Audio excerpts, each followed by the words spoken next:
Hey crafters, Muriel here with a card share to show you guys. I did what's called case a card, and I don't know what case means. I'm assuming it means copy and simply edit, or copy and somehow edit. I don't know, but I did that. I found a card in a magazine that I liked, and I copied and I slightly edited it. See, I've changed the initials again. So anyway, let me show you. I woke up this morning very inspired and pulled out some magazines that I've had for some time. Card Maker was a magazine that I used to get, and you can see I was getting it in 2015, I was getting it in 2016, and then the others I believe I just kind of picked up. This one is from 2013, and this one, Paper Crafts, is a 2000, I'm not sure, but somewhere around there as well.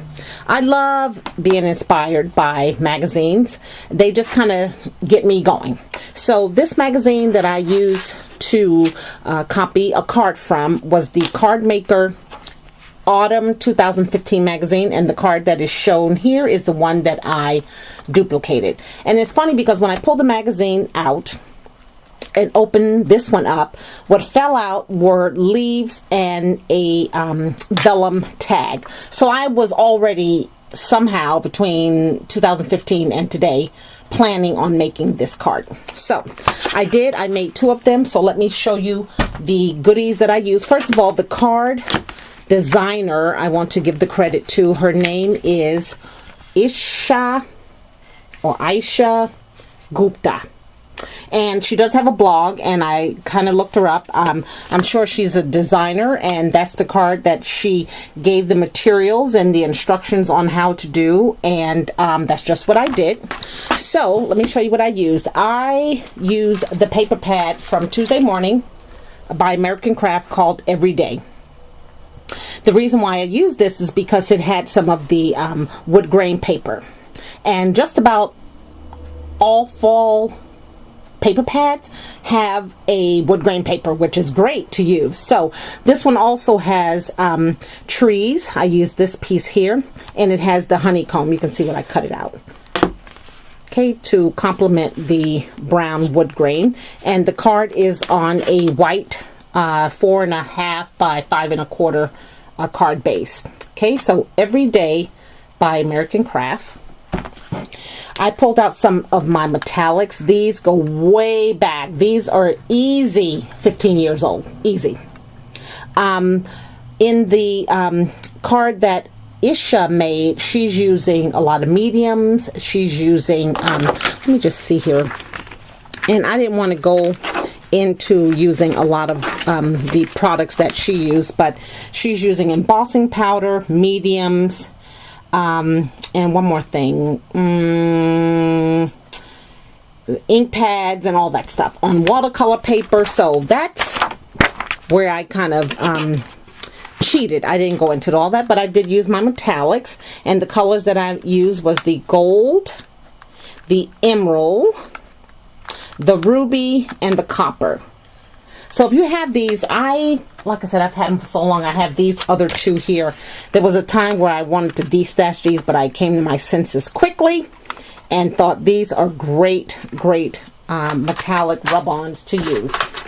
So I used that. I used some thread. I got some red here from Reasonably Ribbon, and then I'm using the American Craft green thread. I use one more thread, and it's attached to this this group of ribbons that I picked up at a craft store that was closing, but I didn't want to take it off because I don't know how much is left, but I'm using that piece there. And I'm sure you all have this in your stash. I used to have a lot of this, and then I thought, you know, that was like old, and I probably de-stashed it, which is fine.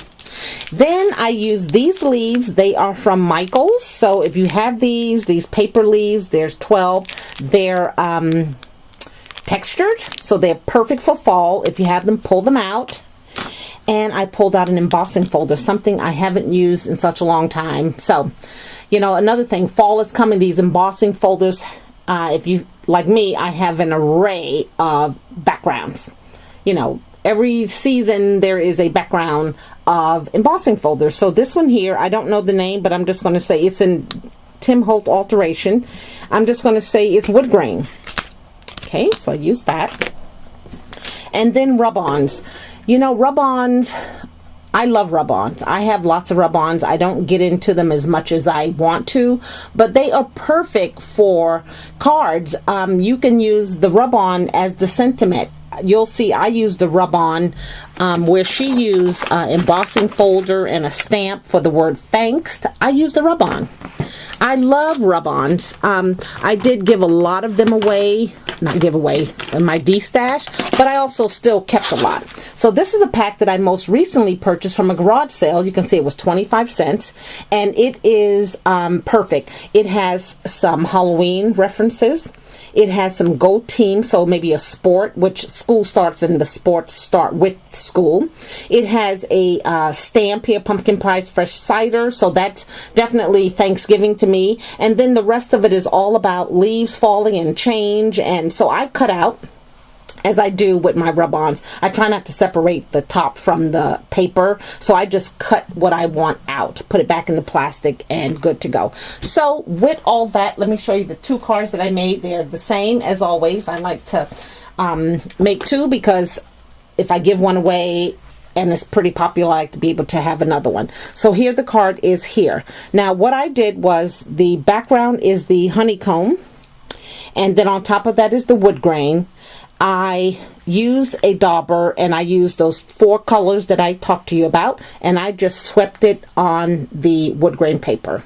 And I just got it to the point where I thought, okay, that's a nice combination. The copper, I wanted to show some of the burgundy. And then I put it through my embossing folder and put it through the, what is that called? The, goodness, what is that called? You know, I embossed it, let's just say. And then I trimmed it down. Okay, and be careful with when you're embossing, because you know the paper can get white and it can tear. It gets weak and tear. And then once it came out of the machine, some of the wood grain that was pronounced was a little white, which was perfect for me to go back, use a dauber, and highlight some of those areas that were white. Okay, just like that. Again, I use the rub-on for the title here, Gives Thanks. It just looks like it was part of the vellum. And then here are the leaves that I just layered and glued down, and then stapled the ribbons to the top of it. Very simple, very cute, similar to what Aisha did. Just fun. Hers were made with felt also, looks like, which is adorable. Okay, and then on the inside, I just used the tree paper on the background, layered it with white paper, and then there's the other rub-on right there. Perfect. Okay, and then sign your name on the back, and there's card. That card is ready to go. The second one, the rub-on says Autumn. Beautiful. Pull those rub-ons out, ladies. There's those leaves again. And on the inside, I used a rub-on in the center, turning over a new leaf. And certainly, whatever I want to say, I can maybe put the person's name here and say my sentiment here, or just write and write, use that space, come over here, write. Okay, so those are my two cards. I'm really happy with how they turned out. I thank you, Isha Gupta, for the inspiration, and I encourage you all that if you are looking for some inspiration, pull out those magazines. Don't forget to pull your rub-ons out. It's perfect time now for rub-ons. I mean, it's always a good time for rub-on, but in the fall, you could use them so many ways, as a sentiment or as a message on the outside. And I know you guys are hoarding these from Michael's. Go ahead and pull those out, as well as your embossing folders. This is the time. This is the time. I love my threads. And again, the paper pad, Every Day by American Craft. And don't forget those metallic rub-ons. So I thank you all for watching. Have a great afternoon. Bye now.